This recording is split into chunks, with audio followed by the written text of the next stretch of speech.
Hello दोस्तों, welcome to non parallel track.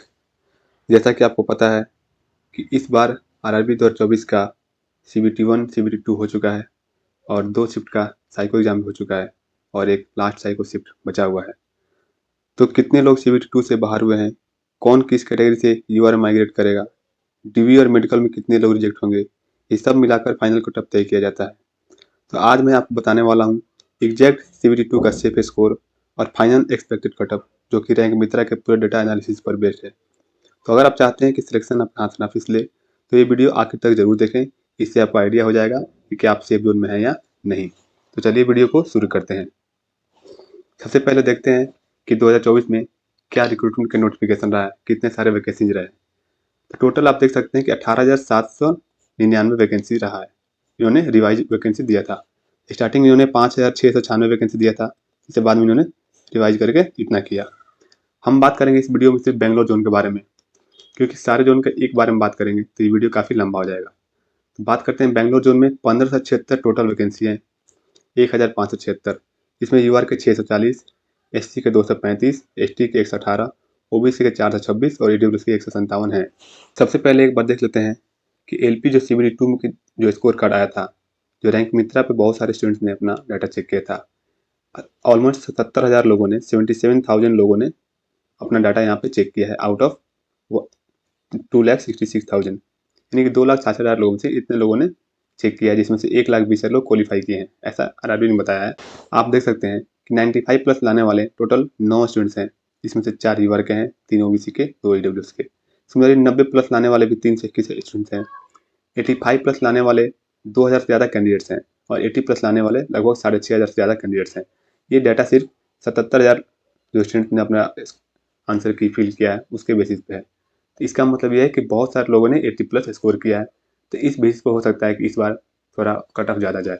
तो बात करते हैं इसके पूरे एनालिसिस के बारे में। तो ये आप देख लीजिए बेंगलोर जोन का जो भी स्कोर कार्ड रहा है, यहाँ पे आपको दिख सकता है कि 90 प्लस लाने वाले टोटल 7 स्टूडेंट्स हैं, इसमें से 4 यूआर के हैं, 3 ओबीसी के। 85 प्लस लाने वाले भी 31 स्टूडेंट्स हैं। और ये जो आप देख, एक बात आप नोटिस कीजिएगा, ये जो डाटा है ये क्यूमुलेटिव डाटा है। ये जो 31 स्टूडेंट्स हैं जिन्होंने 85 प्लस स्कोर किया है, इसमें ये 4 स्टूडेंट जो 90 प्लस वाले हैं वो भी इंक्लूडेड हैं। तो क्यूमुलेटिव डाटा का मतलब यही होता है। तो सबसे पहले बात करते हैं कि डीवी के लिए आरआरबी ने क्या नोटिफिकेशन दिया है। इन्होंने बोला है कि candidates equal to number of vacancies will be shortlisted for document verification, यानी कि 1576 अगर वैकेंसी है तो ये 1576 लोग को ही शॉर्टलिस्ट करेंगे फाइनल वैकेंसी के लिए। फिर उन्होंने बोला है कि अगर 2 कैंडिडेट्स इन केस ऑफ 2 और मोर कैंडिडेट्स इक्वल मार्क्स लाते हैं, तो जो ओल्डर कैंडिडेट्स होगा, जिसके एज ज़्यादा है, उसे ज़्यादा प्रेफरेंस दिया जाएगा, मेरिट में हायर माना जाएगा। और इन्होंने बोला है in case of any shortfall, अगर 1576 लोगों को ये बुलाते हैं और उसमें से कुछ लोग डीवी में मेडिकल में डिस्क्वालीफाई हो जाते हैं, तो अगर शॉर्टफॉल होता है तो ये जो candidate down in the merit list, जो मेरिट लिस्ट में नीचे हैं, यानी कि 1577, 1578, इस तरह से 1600, 1601, ये down in the merit list, जो मेरिट में डाउन स्टूडेंट्स हैं, कैंडिडेट्स हैं, उनको ये बुला सकते हैं। तो क्या अगर 1576 वैकेंसी है तो क्या 1576 जो स्टूडेंट्स हैं वही सेफ जोन में है? नहीं। तो हम कैलकुलेट करेंगे सबसे पहले कितने स्टूडेंट्स हैं जो सेफ पूल में आ रहे हैं। एक एग्जांपल लेते हैं, मान लीजिए 100 स्टूडेंट्स हैं, किसी जोन का वैकेंसी है 100 स्टूडेंट्स यूआर का। तो क्या 100 स्टूडेंट्स को रेडी होना होगा? अगर आरआरबी ने 100 लोगों को बुलाया, इसमें से बहुत सारे लोग मेडिकल में डीवी में डिस्क्वालीफाई हो जाएंगे, तो ऑलमोस्ट 130 से 120 कुछ जो स्टूडेंट्स होंगे जिन्हें इतने रैंक तक स्टूडेंट्स को सेफ जोन में माना जा सकता है। लेकिन ऐसे ही नहीं कि माना जा सकता, इसके लिए बहुत सारे फैक्टर्स हैं जिसे हम कंसिडर करेंगे।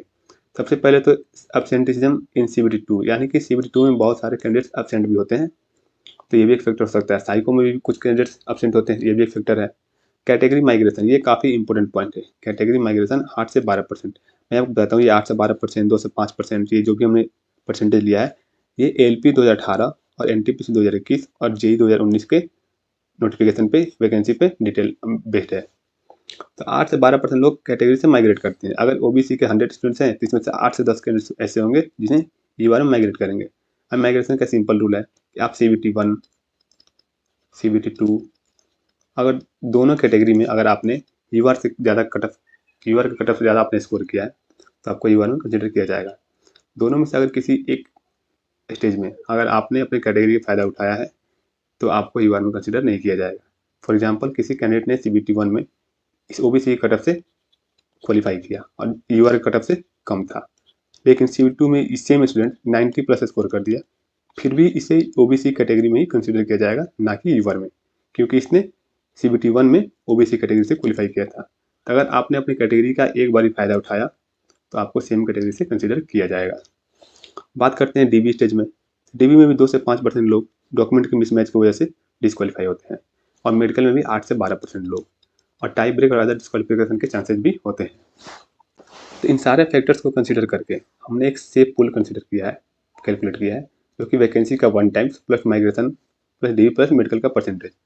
और इस तरह से आप कैलकुलेट करते हैं तो सेफ मल्टीप्लायर आता है UR के लिए 1.20 से 1.25, यानी कि अगर 100 वैकेंसी है तो UR के लिए 120 से 125 जो रैंक तक स्टूडेंट्स हैं वो अपने आप को सेफ जोन में मान सकते हैं। सिमिलरली OBC के लिए, EWC और SC के लिए हमने कैलकुलेट किया है। तो जैसा कि आप देख सकते हैं कि हमने सेफ मल्टीप्लायर तो कैलकुलेट कर लिया, अब वैकेंसी के अकॉर्डिंग सेफ मल्टीप्लायर से मल्टीप्लाई करके हम फाइंड करने की कोशिश करेंगे सेफ पूल, कितने रैंक के तक स्टूडेंट्स सेफ जोन में हैं।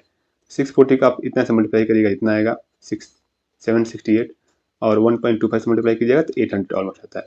इसका जो मिड पॉइंट है वो 784 है सिंगल नंबर में आप, और इसको आप कैलकुलेशन के लिए, इजी कैलकुलेशन के लिए 780 मान सकते हैं। सिमिलरली OBC के लिए 500 रैंक तक जो भी कैंडिडेट्स हैं वो अपने आप को सेफ पूल में मान सकते हैं। सिमिलरली EWS के लिए 185, SC के लिए 265 और ST के लिए 133। तो इतने सारे जो कैंडिडेट्स हैं अपने आप को सेफ पूल में मान सकते हैं। अब इसी सेफ पूल के बेसिस पे हम CBT 2 का सेफ स्कोर कैलकुलेट करने का कोशिश करेंगे। जैसा कि आप देख सकते हैं कि 640 वैकेंसी है UR के लिए और OBC के लिए 426 है, और हमारा सेफ पूल कितना था 500, यानी कि ये जो 90 प्लस लाने वाले 3 स्टूडेंट्स हैं, अगर इन्हें 1 2 3 रैंकिंग करें ऐसे करके 500 तक आए, तो 500 तक जितने भी स्टूडेंट्स हैं 500 तक वो अपने आप को सेफ जोन में मान सकते हैं। तो आप देख सकते हैं 404 स्टूडेंट्स हैं जो 80 प्लस हैं ऑलरेडी लाने वाले, और इस 404 में 94 और 3 भी इंक्लूडेड है, क्योंकि ये क्यूमुलेटिव डाटा है। तो 404 स्टूडेंट तो यहाँ से मिल जाएंगे हमें 500 में, बच गए हमें 96 स्टूडेंट्स। तो 96 जो आएंगे वो 80 के जस्ट नीचे वाले आएंगे, 79, 78, 77 वाले। तो इस तरह से हमने कैलकुलेट किया है कि सेफ स्कोर OBC के लिए हो सकता है 78 to 79। अब ऐसा क्यों? अगर आप रैंक मित्रा के एक्सेल शीट में देखें और 500 रैंक तक कैलकुलेट करें, कितना 500 रैंक वाले स्टूडेंट्स का कितना मार्क्स है, तो इसी के अराउंड आता है। इसमें बहुत सारे लोग हैं जो साइको में भी डिस्क्वालीफाई करेंगे, इसलिए हमने 78 to 79 मार्क्स को ही सेफ स्कोर माना है CBT 2 के लिए, OBC कैटेगरी के लिए। सिमिलरली हमने बाकी कैटेगरी के लिए भी कैलकुलेट किया है, जिसे मैं आपको नेक्स्ट पेज पर दिखाता हूँ। आप देख सकते हैं EWS के लिए 72, SC के लिए 70 और ST के लिए 61। ये डाटा अवेलेबल है, मेरा मतलब ये डाटा हमने कैलकुलेट किया है CBT 2 का उस सेफ मल्टीप्लायर के बेसिस पे। अब बात करते हैं UR कैटेगरी का। UR कैटेगरी का मैंने लिखा है इनसफिशिएंट डाटा। इसका मतलब क्या है? UR में आप देख सकते हैं कि 640 वैकेंसी है और सेफ मल्टीप्लायर हमारा आया था सेफ पूल 780, यानी कि हमें 780 एटलीस्ट स्टूडेंट्स चाहिए। लेकिन देख सकते हैं UR का जो इन्होंने डाटा यहाँ पे दिया है उसमें 306 स्टूडेंट्स ही हैं, यानी कि 306 स्टूडेंट्स ने ही अपना डाटा फिल किया है। तो एक तो शॉर्ट फॉल ये है कि UR का हमारे पास एडिक्वेट डाटा नहीं है। दूसरा का UR का कट ऑफ देख सकते हैं 69 था, यानी कि ऑलमोस्ट 70 मान लेते हैं। 70 प्लस लाने वाले सिर्फ 222 स्टूडेंट्स ही हैं, तो बाकी के 780 में से 222 जो जाएंगे, बाकी स्टूडेंट्स कहाँ से आएंगे? यानी कि UR का हमारे पास इनसफिशिएंट डाटा है, एक रीजन ये है। दूसरा रीजन है कि OBC, EWS और STC वाले बहुत सारे कैंडिडेट्स हैं जो UR में माइग्रेट करेंगे, UR में कंसिडर किए जाएंगे, तो उनका भी हमारे पास एग्जैक्ट डाटा नहीं है, इसलिए UR का हम कोई भी सेफ जोन या फाइनल कट ऑफ एक्सपेक्ट नहीं करेंगे।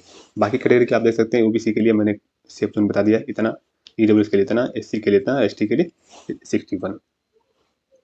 अब उस सेफ जोन जो मैंने बताया सेफ स्कोर CBT 2 का, उसके बेसिस पे हम कैलकुलेट करेंगे final cut off. Final cut off आप जानते हैं कि CBT 2 का 0.7 टाइम्स और CBET का 30% यानी 0.3 टाइम्स ऐड करके कैलकुलेट किया जाता है। तो CBET का सेफ स्कोर बैंड 65 से 68 तक होता है, यानी कि मैक्सिमम स्टूडेंट्स इतना ही स्कोर करते हैं। CBET में आप जितना स्कोर करेंगे साइको में उसे नॉर्मलाइज किया जाएगा और नॉर्मलाइज करने के बाद उसे 100 में कन्वर्ट किया जाएगा, और 100 में कन्वर्ट करने के बाद तब उसका 30% कैलकुलेट किया जाएगा। तो मैक्सिमम स्टूडेंट्स के 19.5 से लेकर 24 तक आते हैं, यानी कि 65 से 80% तक आते हैं। और वैकेंसी का सेफ पूल हमने ऑलरेडी कैलकुलेट कर लिया है। माइग्रेशन, एब्सेंटेज, DB मेडिकल फेलियर, सारे फैक्टर्स हमने ऑलरेडी कंसीडर कर लिया है सेफ स्कोर कैलकुलेट करने पे। तो हम ये जो एक्सपेक्टेड कट फाइंड कर रहे हैं वो हम 70% साइको का स्कोर कंसीडर करके कर रहे हैं, यानी कि 21 मार्क्स। तो सीबेट का सीबीटी 2 का जो सेफ स्कोर था उसका 70% और सीबेट का 21 मार्क्स यानी कि 30%। तो इस तरह से आता है ओबीसी का 76 से 77 मार्क्स आता है फाइनल कट ऑफ। ईडब्ल्यूएस का आता है 70 से 71, एससी का आता है 68 से 69 और एसटी का 59 से 60। ये मेरा कैलकुलेशन है। यूआर का जैसा कि मैंने बताया कि डाटा अवेलेबल नहीं है तो यूआर का हमने कैलकुलेट नहीं किया है। अब एक बार देखते हैं दोनों एक साथ। आप देख सकते हैं ये रहा सेफ स्कोर बेंगलोर जोन के लिए, सेफ स्कोर सारे कैटेगरीज के लिए, ओबीसी, ईडब्ल्यूएस, एसटी, एससी के लिए। और इसी के बेसिस पे हमने 70% स्कोर कंसिडर किया है कि आप 21 मार्क्स स्कोर करते हैं average on an average psycho में, तो आपके कटअप इतने होने के चांसेज है। अगर आप इससे ज़्यादा करते हैं तो आप ऑब्वियसली कैलकुलेट कर सकते हैं इसके बेसिस पे। तो ये रहा हमारा फाइनल कटअप का प्रिडिक्शन। तो अगर आपको मेरा एनालिसिस पसंद आया हो तो चैनल को लाइक करें, सब्सक्राइब करें और कमेंट में अपना सजेशन बताएं। अगर आप चाहते हैं कि नेक्स्ट वीडियो में रैंक मित्रा और रैंक गुरुजी के दोनों डाटा को मर्ज करके एक नया कटअप प्रिडिक्ट किया जाए तो आप कमेंट करके जरूर बताएं। तब तक के लिए bye, thank you very much.